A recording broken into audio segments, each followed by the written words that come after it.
are you at rushing off the last game and going back to work? Is that taking Yeah, it's a part of being a pro.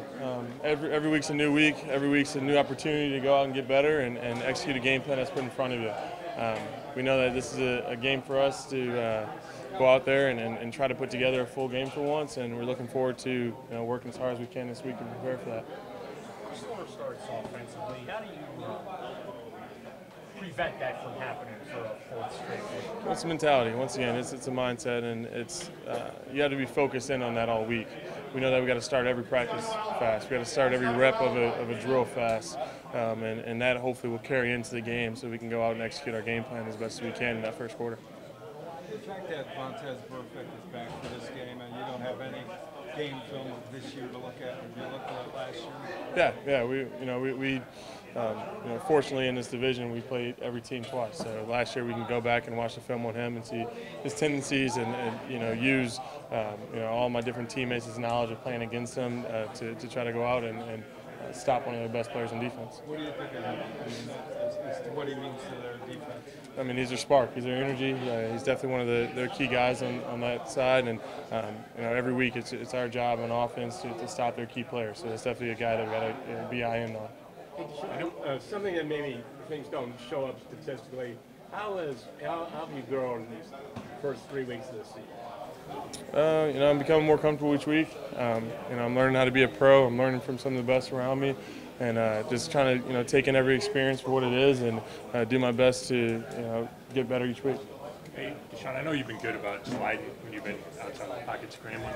With a guy like Burfict and the reputation he has, do you even have to be more careful when you're running around? It's the ref's job to make sure that the quarterback's protected when he does slide, and it's my job to make sure that I don't take as many hits as I possibly can. And I'm sure that after this little time off that he's learned somewhat of a lesson, but if he hasn't, I just got to make sure I'm protecting myself. Did you feel that hit on you in London, or was it worse You feel every hit you take in this league. There's a lot of big guys who are flying around, but completely healthy and ready to go. Should that have been a penalty? But my slide was a little late. I got to make sure that if I'm going to protect myself, I'm doing it properly. I'm sorry, go ahead. How about that shot to the knee that they did call the penalty on? Yeah. Completely okay, completely healthy from it, but that's once again an opportunity for the officials in our league to continue to protect the quarterback. Malik and I are good friends off the field, so I know he had no harmful intentions in that. Yeah, we talked after a little bit. I told him that, make sure he lets me play in the next week, and he did. Hey, obviously, Go ahead, Tom. Thanks, Tom. I appreciate it. Obviously, you weren't here last year when this team went through a long stretch without a win. How do you not let that kind of creep into your psyche? Just the idea that we've got to get a win, we got to start showing that we can play a full 60 minutes. Well, it's the same answer to why we're having lulls in games, and that's that you got to focus in on each rep, and you got to allow that to drive your mentality. For us, if we're not winning from within and we're not taking every play serious and not trying to execute every play for the rep that it is, we're going to continue to go through the lulls that we're going through.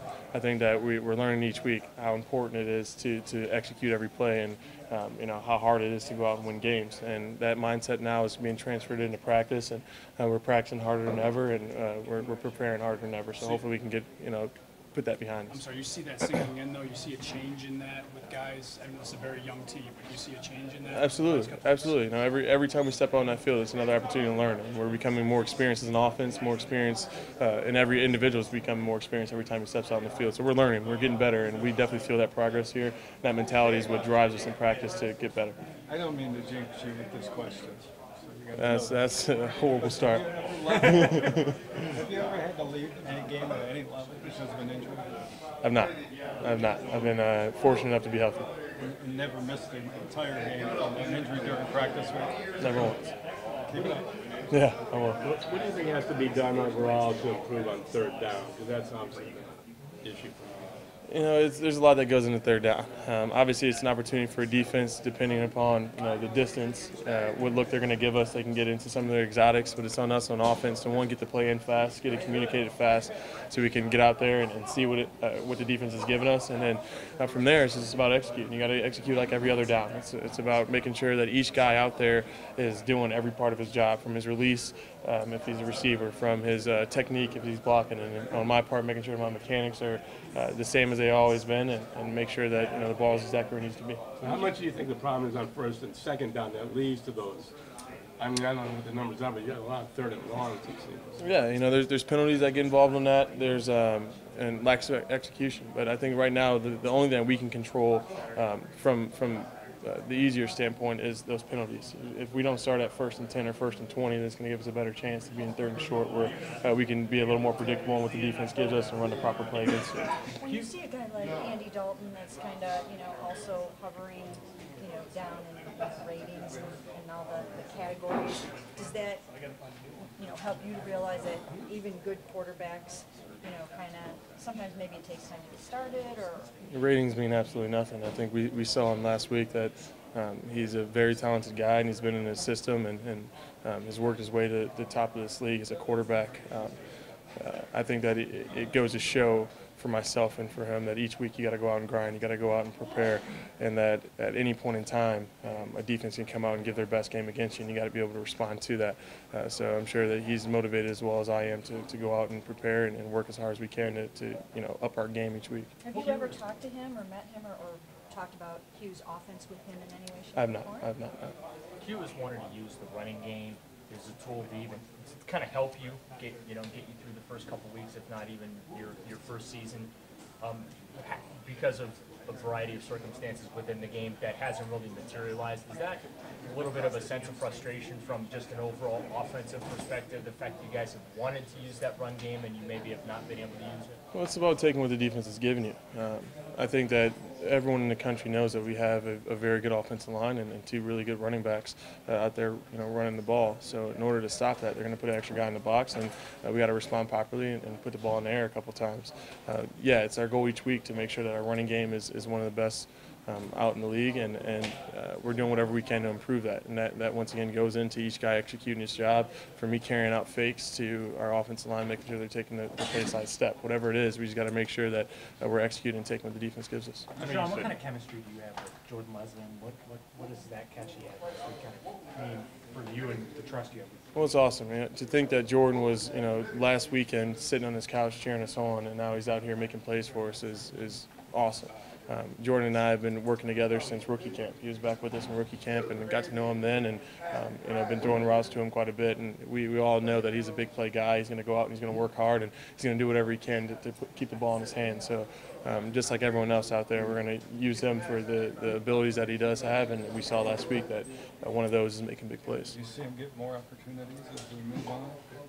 Once again, this system, there really isn't much of a get the ball to this guy and target that guy. It's more of a system in which we're just going to respond to what the defense gives us. And I'm sure that if they allow him to have some one-on-one matchups, that, yeah, we got to get the ball his way. I know you said all the right things about your receivers, excuse me, after the game Sunday, and how you still like confidence in them. Did they say anything to you after that game? Yeah, we've talked quite a bit. We got in the film room early today. We'll continue to work on that. We know that in order for us to be successful, there's going to have to be a lot of chemistry. There's going to have to be a great understanding of timing. And once again, completing balls is difficult in this league. And in order to do so, is what we work on Monday through Saturday that allows us to be successful on Sunday. So we've been right back in the lab working as hard as we can to make sure that we have a better outing next time we step out the field. I know you commented on Duke Johnson after the game. What makes him such a dangerous playmaker, and what can you guys do to maximize that, get him in as many touches as possible? Yeah, he's versatile. He's a running back who catches the ball and runs routes like a receiver. And for that, we got to make sure that as one of our better playmakers, the ball's in his hand. And one of his best attributes is once the ball is in his hands, whether it be on a toss sweep or a quick pass, when he's in space, he does a really good job of making guys miss. And in this league, you got to make sure that the better players in your team are getting the right amount of touches. And for us, we know that anytime the ball's in Duke's hands, there's an ability for us to push an 8-yard gain to a 20-yard gain. So we got to do whatever we can to game plan and schematically get the ball in the matchups with one of our better guys matched up with linebackers and safeties. What have you learned about that? How eager are you to see Miles out there? Can't wait. Can't wait. I've seen him since rookie minicamp, OTAs. He's a freak of an athlete, and I can't wait for him to come out and make some plays for us now. Has he been like tearing the doors off their frames back here, like chopping at the bed? Or? Yeah, he can't wait, and he's been working his butt off and getting back out in the field, and I'm excited to see him when that time comes. Zeitler spent so much time with the Bengals, and now he's with you. What have you learned about him in your time with him? Learn about the Bengals too, Zeitler? No, Zeitler. Just Zeitler. him in general. He hardest worker on the team. He's strong. He lives in the weight room. He understands what it takes to be great, and that's why we were able to bring him over and make him one of the highest paid at his position, because he knows what to do. His discipline is what's required for us all to be great. And when you take that and add it with JC at center, Joe, Joel, and Sean, you have a great group that are all learning from each other. The discipline that Zeit has, the technique that JC has, and then all the experience that Joe has can lead the other guys who are stepping up into those new roles with Sean on the right side to the success that we want to have in the offensive line. Does it bother you that your receivers are, taking a ton of heat? And, a lot of people say that you have bad receivers. Yeah, we want to be the best group throughout in every unit, and for us, we know we have the ability through our talent to be one of the better receiving cores and better passing offenses in this league. So when we're not out there having success, yeah, that is frustrating. But it also acts as a fire under us when we're going out week to week to make us work harder. The style of practice that we had in training camp versus the style of practice we have now are completely different, because we know what it takes to go out there and play at the highest level. So every week we've been upping our game. We've been upping it up, and I look forward to getting back out there this week and seeing what these guys are ready to do. When you see one of the guys who's consistently gotten open for you, or for both you and Kevin, is DeVal. What does he do to? There's times it just seems like he's wide open and you guys are getting him. Well, he's a very athletic tight end, and when you match up tight ends with linebackers and safeties, they do what they do. And Seth and David are both guys who are two of the better receiving tight ends in this league, and we got to do our best now on offense. And once again, getting those guys in positions where we can get them the ball, because they can make big plays for us. And with this third down situation we're having recently, that might be a good outlet for us to get to. Yeah, I know you're a hoops guy. What do you think of D. Wade joining the Cavs? I can't wait. I can't wait. Big hoops guy. Been a Cavs fan since I've been growing up, and now to see him over, I'm excited to see how this team goes. Could you imagine a lineup with LeBron, Derrick Rose, D. Wade? I can't imagine it. We'll see. We'll see. All these super teams that are happening, I think that right here in Cleveland, we got one of the best. Do you imagine tearing yourself away from here every once in a while to go to a Cavs game? Absolutely, especially in the off season. In season, I can tell you I don't have much time to get over to Cavs games, but I'm looking forward to supporting them.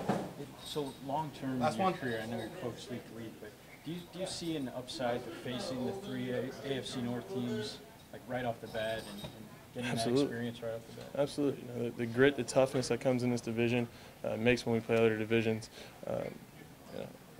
It just gives us a different mentality. That toughness that you have is what football is all about. And when you're playing against three of the better defenses in the country twice a year, you're gonna create a mindset that allows you to go elsewhere and dominate teams. And so our ability right now to play against these guys and get these experiences are going to be things that motivate us and drive us to, once again, leave our division, leave our conference, and go out and have success.